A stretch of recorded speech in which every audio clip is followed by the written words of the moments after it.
Hi guys, Pierce here back with another review. Here I have some promotional material from LEGO's 2023 May the 4th event. Now these material commemorate the 40th anniversary of Return of the Jedi, and thus they are related to the movie. What makes this year interesting is that instead of usually just having one promotional item where you have to spend a certain threshold to get that single item, you have different tiers of items you can achieve after 3 different thresholds. So currently I have 2 out of the 3 thresholds. I'm going to review those 2 for now. I'm going to just quickly cover the 3rd one, but yeah. Starting off with our first milestone, you need to purchase at least $40 US, or about 54 Canadian dollars worth of LEGO Star Wars sets. And once you break that milestone, you would receive a LEGO Star Wars set number 30654 X-Wing Starfighter set. This is a mini poly bag of 87 parts, and it's currently valued on the market of around $4 US, or slightly over $5 Canadian. It's a nice little poly bag of a T65 X-Wing. This set is different from previous X-Wings because actually I noticed the design is a little bit more curvy than the others, which kind of go for more of a angular look. I did get the mini Dagobah Planet Series X-Wing. I don't have it with me, but yeah, I can tell the difference between those two. I believe there's an earlier one, but that's a bit out of the conversation. So looking at this X-Wing, it just looks really good. I think because of the scale it's working at, the curves actually seem to integrate well with the design. You also notice with the wings, when they fold up and down, when the inner parts of the wing are actually anti-studs and the outer parts of the wing are studs, so you have a much nicer appearance at a lot more angles. And I think they would probably close a lot more easily in the lock S-foils position. It also noticed that compared to the other versions, this version uses a series of Technic pins and holes for the wing assembly and connecting to the fuselage, compared to older models which like to use hinges. I believe this is to get rid of the gap between the wings and the body if you're using hinges. I think that's a good design choice, though I still see a giant gap between the 4 engines.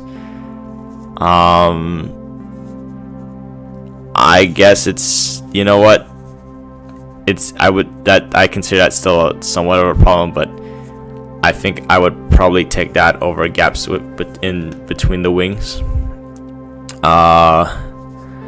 The engines, they're pretty accurate.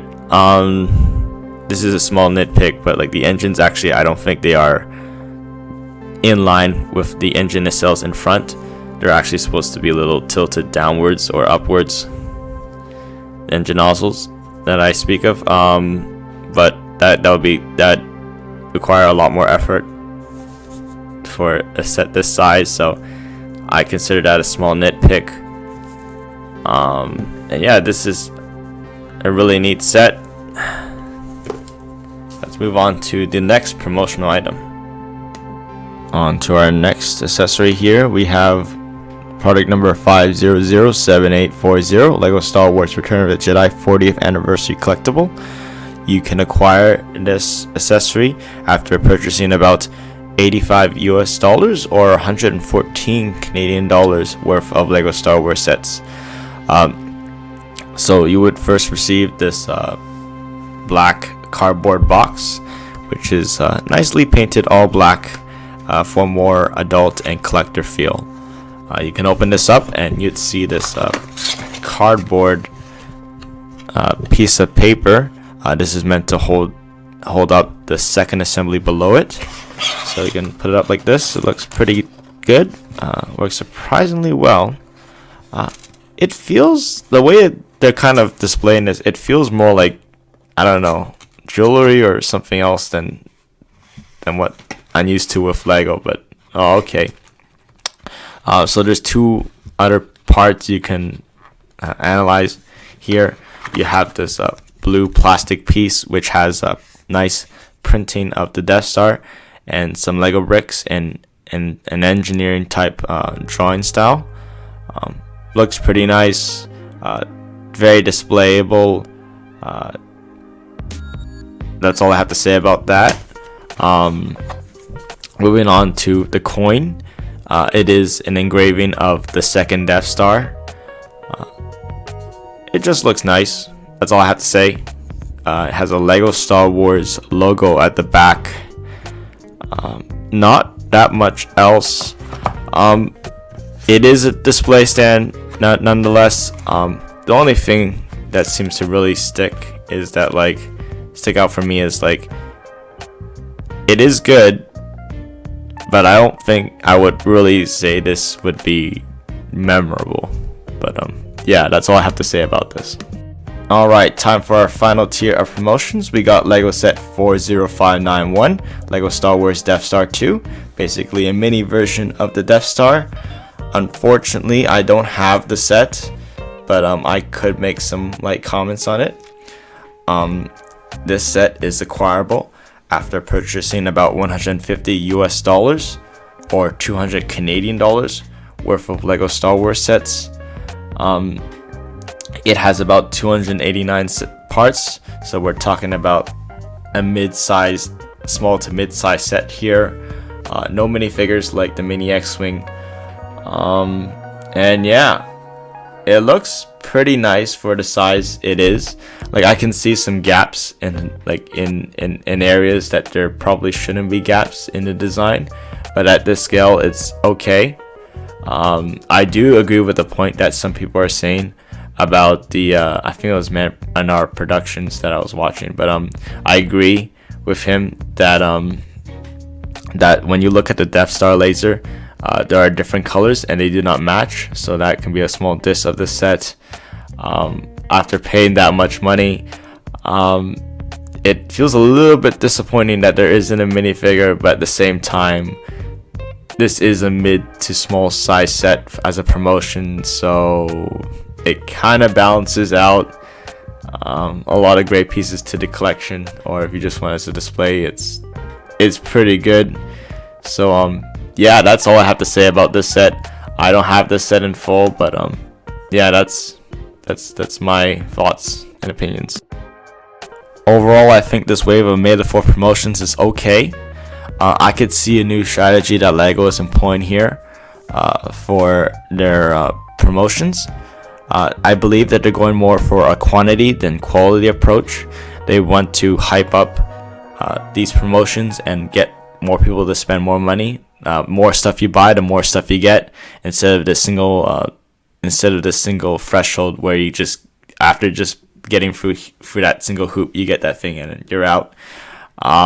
Maybe this can cause the customers to be more willing to pay for more stuff. But for me, the problem with this is that the items given out here, they don't feel as iconic or memorable. Okay, it's kind of understandable for the lower tier X-Wing, it's okay. But when you get into like a higher tier, like the collectible, I don't know if I'm even saying this correctly, but it kind of feels like jewelry. Like, I'm happy, don't get me wrong, I'm really happy of getting this, but I'm not sure if this is appropriate for the customers on Lego's part, but okay. That's my opinion. People might have other tastes. Looking at the highest tier, the Death Star, it's a small to medium size set, so I think the size itself justifies no minifigure for the set of the size of the set. But at the same time, it is good. It is okay. I think it's gonna be okay. But I'm not sure if it's iconic too.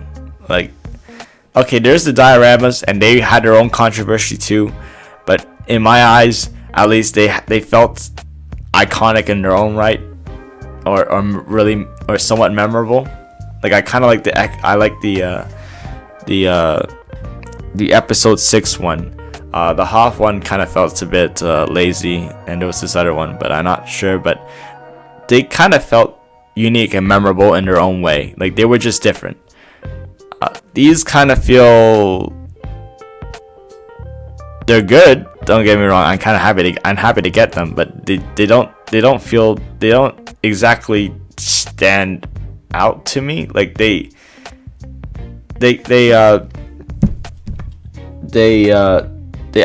have episode 6 stuff in them, but I don't know, it's just that feeling. And again, like previously what they did with releasing exclusive minifigures out for May the 4th events, I think they should do that. It just, the pure memorabilia and iconicness, just I feel more of a drive to go that extra mile, to pay that money just to get that. Like you got stuff that are exclusive, like Darth Revan, Admiral Yularen. Okay, maybe there was some mess ups. Like I'm looking at you, First Order Stormtrooper with the single ammo pouch, with the extra ammo pouch. But in general, I felt even if I get more value here, I just felt like I got something unique out of it. So yeah, I think for casual fans, this is a nice experience, but I'm not really sure this is gonna really rile up any bigger, more dedicated fans of Lego Star Wars. These promotions have already probably been handed out, so you couldn't probably get them anymore for the promotions. But looking back, if I were to have to say something, if I was a consumer at that point, if I can get it, if I can get it, I'll get it. More out of convenience. If I'm already spending that much money on so many Lego sets, I'll get it. If I'm unsure, or if I'm on the fence and I don't want to spend all that money, I'm not really sure as a consumer. On a consumer's perspective, I would really dedicate myself to getting these collectibles. I'm pretty happy to actually get them in the first place. I have to give a shout out to my friend Justin for giving me these collectibles as a gift. But yeah, so in the end, if you can get it out of convenience, get it. Probably shouldn't go out of your way to get these stuff, but I don't know, maybe the collectors have different ideas. We'll see how the market responds. So yeah, that's all I have to say. Thank you for your time, I really appreciate it. Feel free to like, share, and subscribe this video. See you later.